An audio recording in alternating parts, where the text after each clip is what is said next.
Okay. Hello, everybody. Today is July 15th, 2010, and Hal Simons has graciously consented to being interviewed by our Marengo Society for Historic Preservation. We do this, and then we have these videos, these interviews on our website at marengohistory.org, and we also have it preserved for time to come.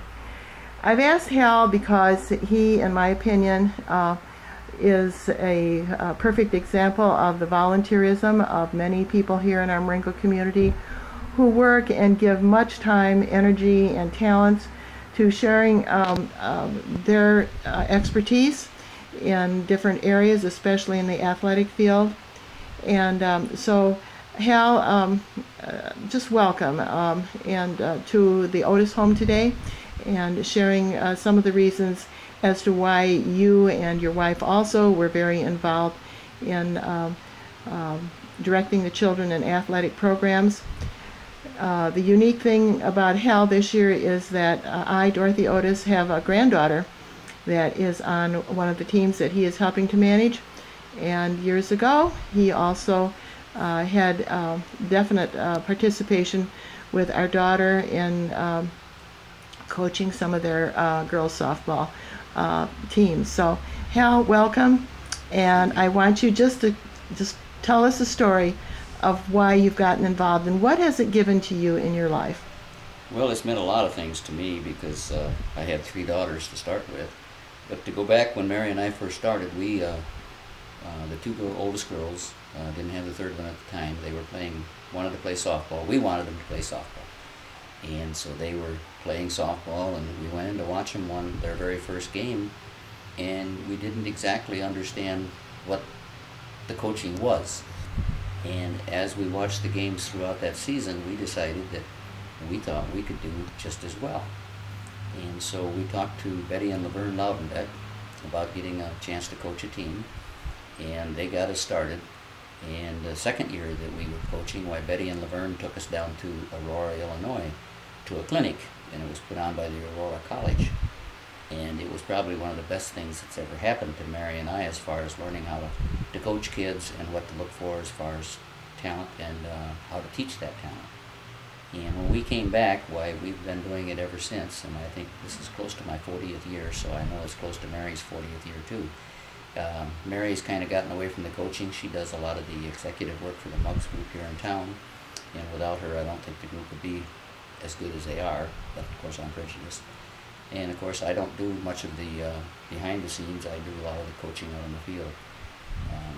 3 years ago I was offered the opportunity to coach at the high school level, which is, I'd wanted to do that for years, but nobody ever seemed to think that that could happen. They said you have to be a teacher. Well, I guess you don't have to be a teacher because I'm living proof of that. And this coming season will be my 4th year as a coach at the high school. What has been probably the greatest thrill about coaching to me is to watch the kids improve, to watch them. If a coach does a good job, they have the kids enthusiastic all season long. If the coach just goes out there and goes through the motions, the kids don't seem to want to play. They don't want to learn. They're there because somebody told them to be there, whatever the case might be. So it's always interesting for me to have a group of the kids say hi a season or 2 later, because that means that maybe they do remember what we did together and they enjoyed it too. All of those things make it good. The other things that make it not so good sometimes is the fact that I've noticed as time goes on, the kids have more things to get into.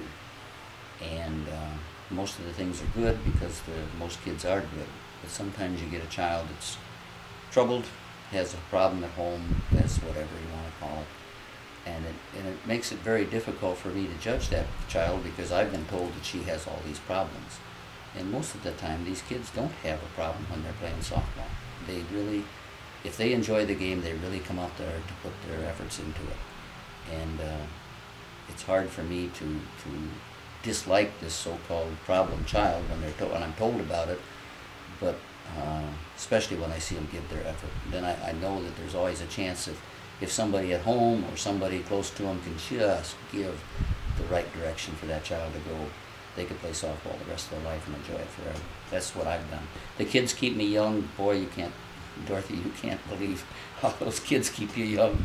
I like to tell stories, and of course some of the stories I tell relate back to when I was in my 20s or 30s, and they have no clue what I'm talking about. So I've told them that I belong to the NCAA. And of course they like to look at me and, what is the NCAA? And I said, well, I'm the president of that. It's no clue at all.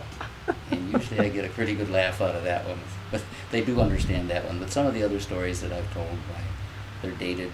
I'll tell a story about an actor back when I was a kid. And who's that? You know, a ball player, who's that? So my time has probably run out, but I also enjoy being with the kids yet. I believe, I see evidence of it that the kids really appreciate you and enjoy you as well.